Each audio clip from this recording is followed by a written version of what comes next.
Amidst the distant stars of a spiral galaxy, on a planet far removed from Earth, an unusual event was unfolding. The inhabitants of this world, known as the Relari, had long awaited contact from other sentient beings. Their society was advanced, peaceful, and steeped in a thirst for knowledge about the universe. On a clear night in the Relarian year equivalent to 3024 Earth time, a brilliant streak of light fractured the starry sky, drawing a luminous arc over the capital city, Illussor.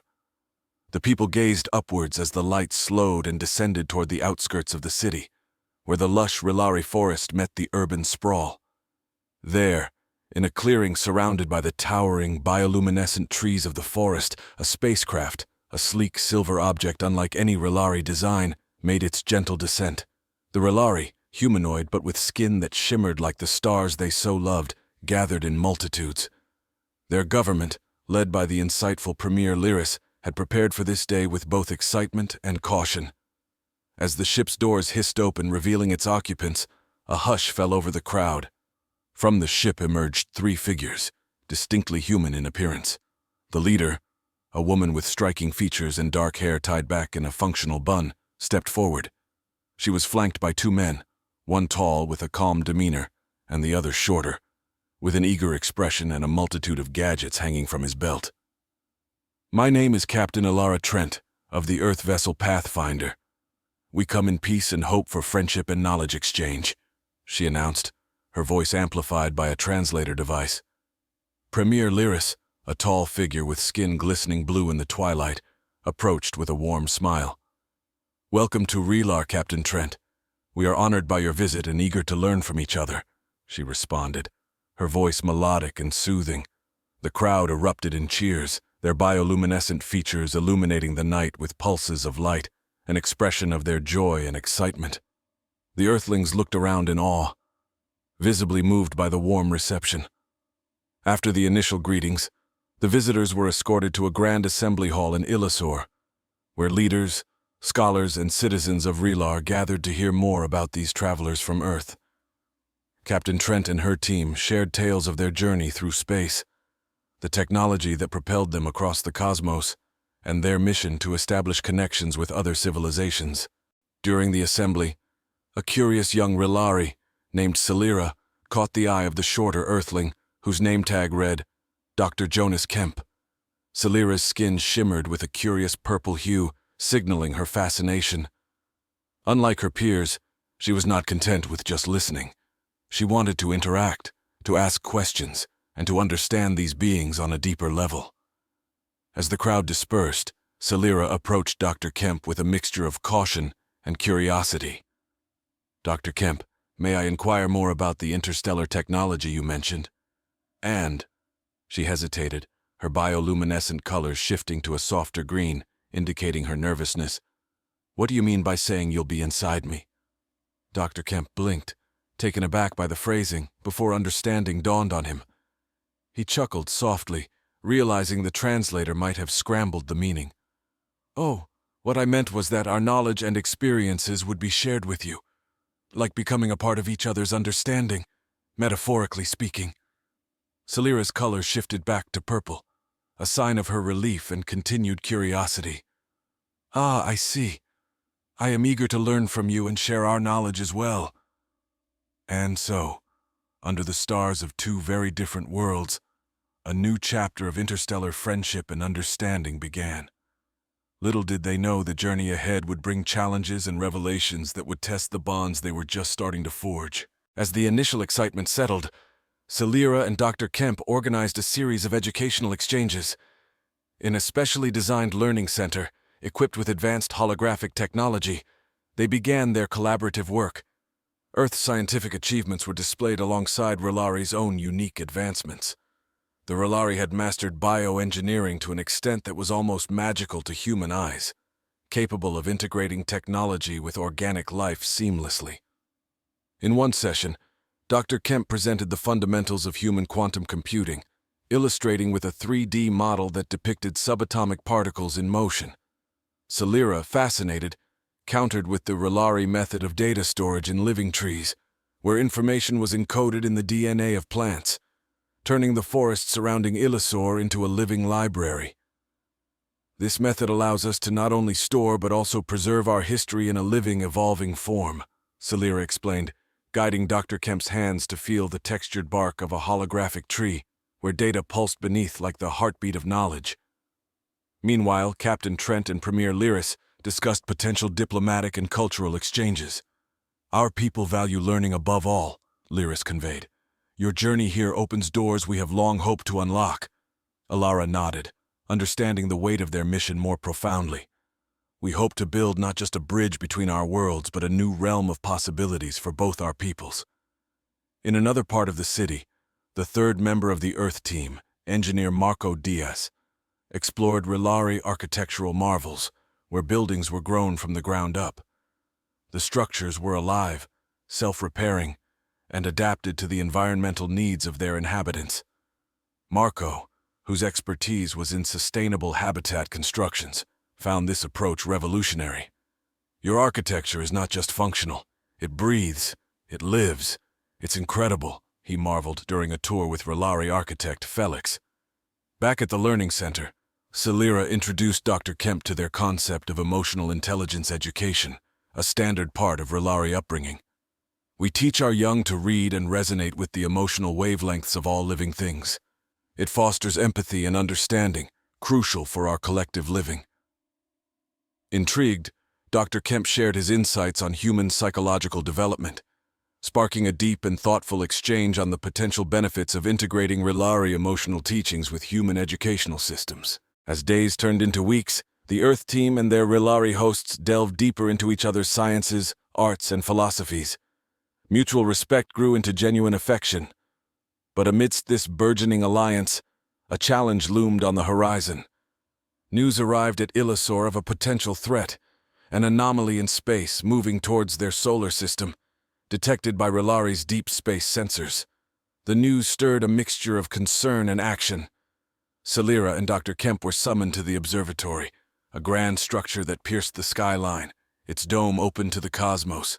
There, astronomers displayed the anomaly, a dark, undefined mass, absorbing light and energy as it approached. This anomaly defies our current understanding of cosmic phenomena, one of the astronomers explained. Its trajectory suggests it will pass near Rilar, and we fear its influence on our planet's energy fields. Dr. Kemp, considering the situation, proposed a collaborative effort. We should consider sending a joint mission to investigate this anomaly. Earth's experience with deep space missions could be invaluable here. Agreement was swift, and preparations began for an unprecedented joint mission into the unknown. As the teams worked together to combine their technologies and knowledge, they realized that this crisis could either solidify their newfound ties or tear apart the fragile threads of their nascent alliance. As Rilar and Earth united their intellectual and technological resources, the construction of the vessel meant to explore the anomaly began. The design was a hybrid marvel, integrating Earth's robust engineering with Rilari organic technologies. The hull was layered with a living metal, capable of self-repair, while the internal systems were a mesh of quantum circuits and bioneural interfaces. Captain Trent and Celira were selected to lead the mission, supported by a diverse crew of Rilari scientists and Earth astronauts. The days leading up to the launch were intense, filled with simulations, drills, and briefings to prepare them for the unknown properties of the anomaly. Remember, the key here is adaptability. We're going to encounter conditions that our simulations might not have predicted. Captain Trent briefed her crew as they stood in the hangar beside their ship, which they had named the Unity. Celira, her skin glowing softly with hues of determination and anticipation, added, "And remember, we are not just representatives of Rilar or Earth. We are messengers of our entire interstellar community now." As Unity launched, the people of Rilar and the crew of the Pathfinder watched with bated breath. The ship slipped into the silent void of space, its trajectory set for the heart of the dark mass looming ahead. The approach was tense, with all sensors trained on detecting any fluctuations in the anomaly's behavior. The closer they got, the more the anomaly defied understanding. It was not just a void. It seemed to be a rip in the very fabric of space-time, absorbing light and emitting a spectrum of unidentifiable energy particles. Scans are inconclusive, reported Marco, monitoring the ship's instruments. It's almost like it's learning from us, adapting and changing with each piece of data we collect. Sci-Fi interfaced with the ship's bio-neural system, trying to sync it with the fluctuating patterns of the anomaly. There's a pattern here, not random. It's almost like a language. I need to go deeper into the data stream, she murmured, her concentration peaking as she delved into the quantum-encoded messages being relayed by the anomaly.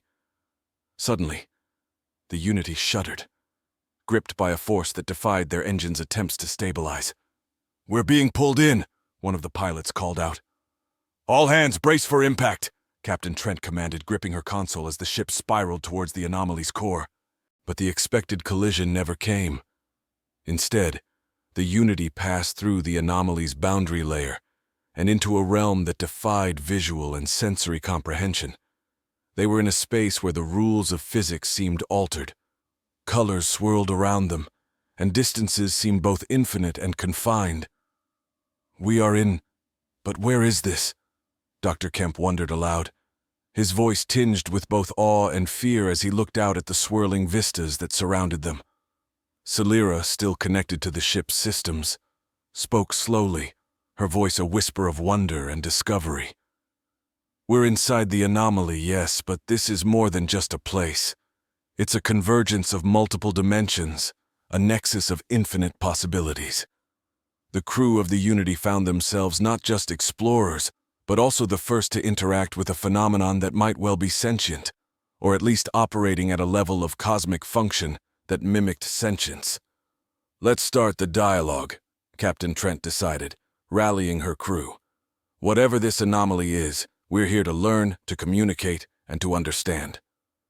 As they prepared to delve deeper into the mysteries of the anomaly, back on Rylar and Earth, the teams monitored the Unity's progress, knowing that this mission could potentially bridge not just two worlds, but also humanity with the cosmos itself, in ways never before imagined. Inside the anomaly, reality seemed to fold upon itself.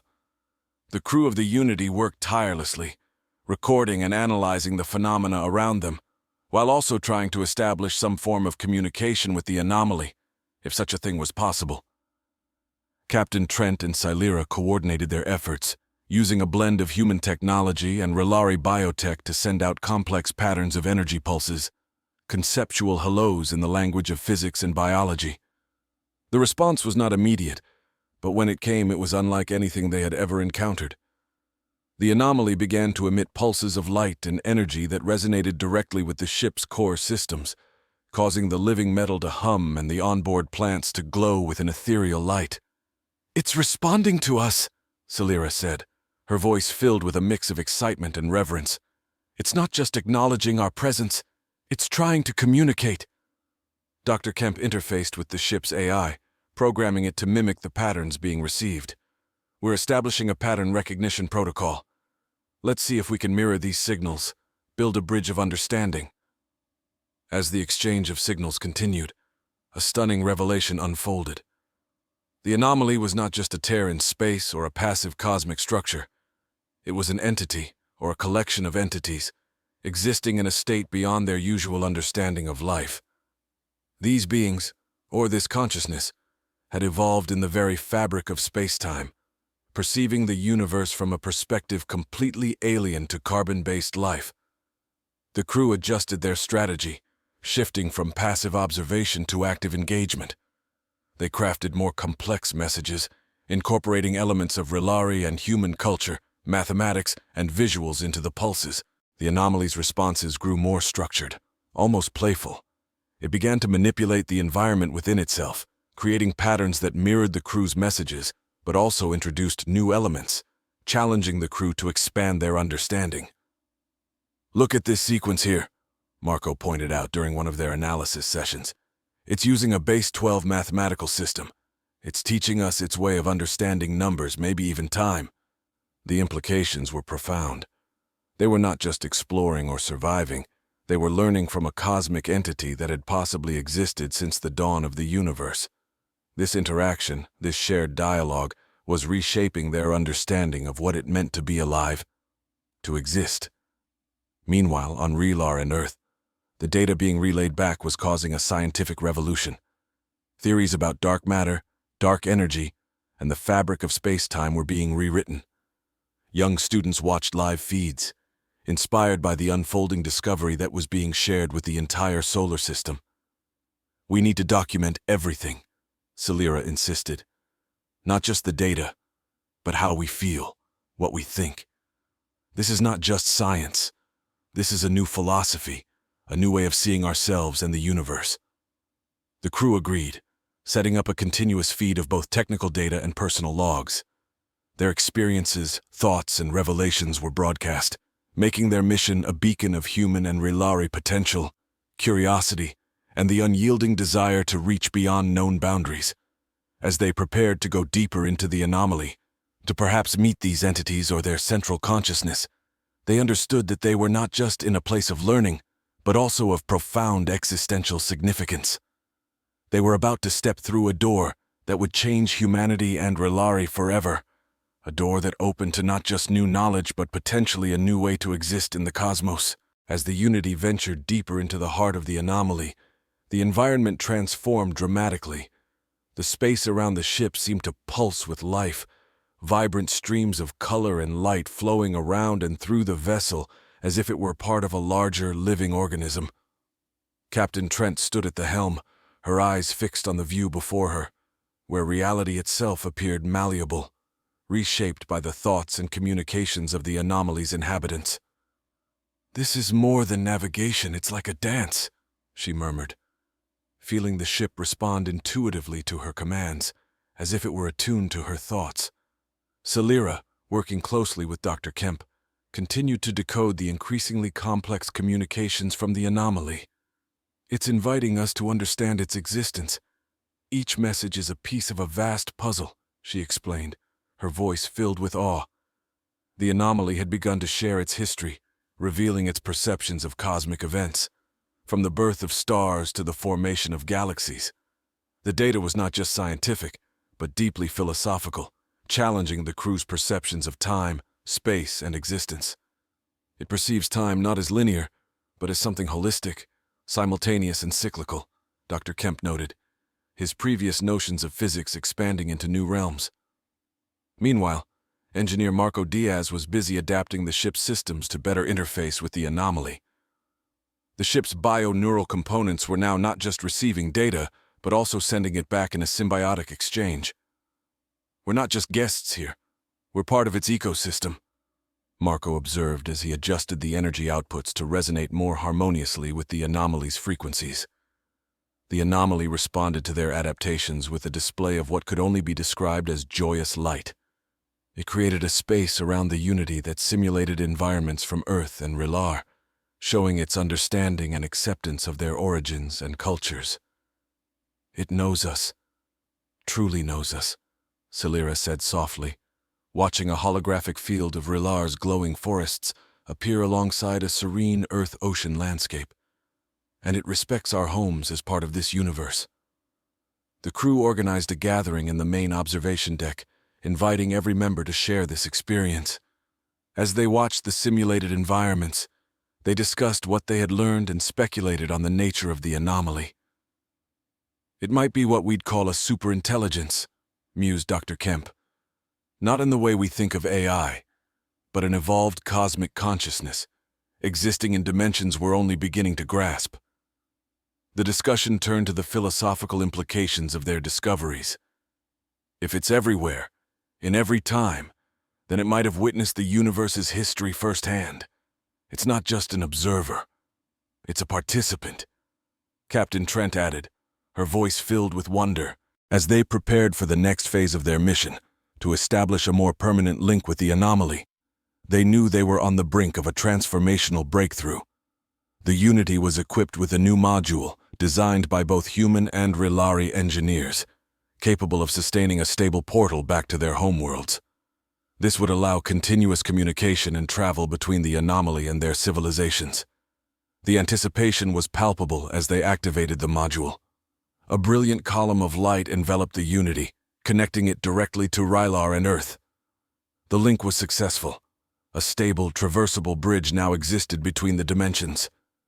This breakthrough was broadcast live, watched by billions across 2 planets. Humanity and the Relari were not just exploring the universe. They were now physically and intimately connected with a form of life that redefined the very essence of existence. As they stood at the brink of this new reality, the crew of the Unity felt a profound sense of unity and purpose.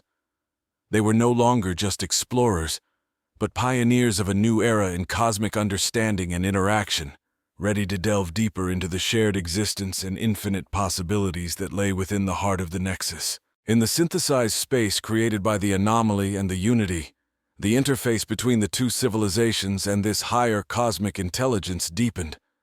The crew, having established a permanent link with their respective worlds, now facilitated an unprecedented cultural and scientific exchange.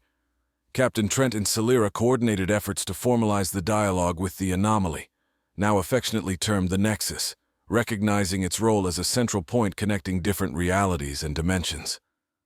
The Nexus, through its complex displays of energy and light, continued to teach and learn, forming a symbiotic relationship with its visitors. Dr. Kemp, overseeing the scientific collaboration, found that the Nexus could manipulate quantum fields to demonstrate theoretical physics concepts previously unproven. It's like having a living textbook that can answer questions we haven't even thought to ask, he marveled during one of the daily briefings. The implications of such interactions were profound. Schools on Earth and Relar integrated live feeds from the Unity into their curriculums, and students from both planets engaged in real-time discussions with the crew, probing the boundaries of their understanding of science and philosophy. Meanwhile, engineer Marco, together with Relari technologists, worked on enhancing the technology that maintained the bridge between the worlds. They developed a prototype of a quantum biocomputer that used principles learned from the Nexus to process data at unprecedented speeds, with the potential to revolutionize computing on both Earth and Relar. As these technological and educational advancements unfolded, the cultural exchanges flourished. Artistic expressions from both worlds were shared with the Nexus, which in turn created mesmerizing displays of light and color, its own interpretations of the art forms it encountered. These exhibitions, broadcast across galaxies, inspired a new movement in the arts, one that transcended previous medium limitations. Captain Trent reflected on these developments in a broadcast to both planets. We set out to explore the unknown, and in doing so, we found a new way to see ourselves and our place in the universe. The Nexus has not only expanded our horizons, it's reshaped them. The Nexus itself seemed to evolve with each interaction, growing more adept at communicating and even beginning to anticipate and propose experiments and exchanges.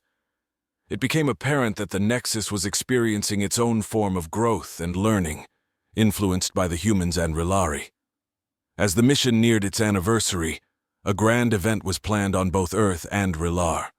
The Unity crew, alongside their Nexus host, would initiate the first synthesis ceremony, a celebration of unity and shared future. The event would be highlighted by the unveiling of a new structure on Relar, a pavilion designed by both human and Relari architects, and built through the techniques taught by the Nexus. On the day of the ceremony, billions tuned in to witness the integration of 3 distinctly different entities into a harmonious coexistence. The pavilion was revealed, glowing with the bioluminescent and metallic materials that were signatures of Relari and Earth engineering, shaped into forms that seemed to defy gravity, a homage to the Nexus's influence. The Nexus has taught us that the universe is more interconnected than we ever imagined. Today, we celebrate not just a mission success, but the beginning of a new era in cosmic cooperation, Celira announced during the ceremony, her voice echoing across multiple realities through the Nexus's energy field. As the celebrations continued, the crew looked out into the vastness of space, where the stars seemed a little closer, a little brighter. The Nexus, once a mysterious anomaly, now felt like a familiar, guiding presence, a constant reminder of the infinite possibilities that lay in the unity of diversity. The mission had indeed changed them and their worlds. They were no longer just citizens of their respective planets, but members of a broader cosmic community, pioneers on the frontier of a new understanding, ready to explore further into the great uncharted realms of existence.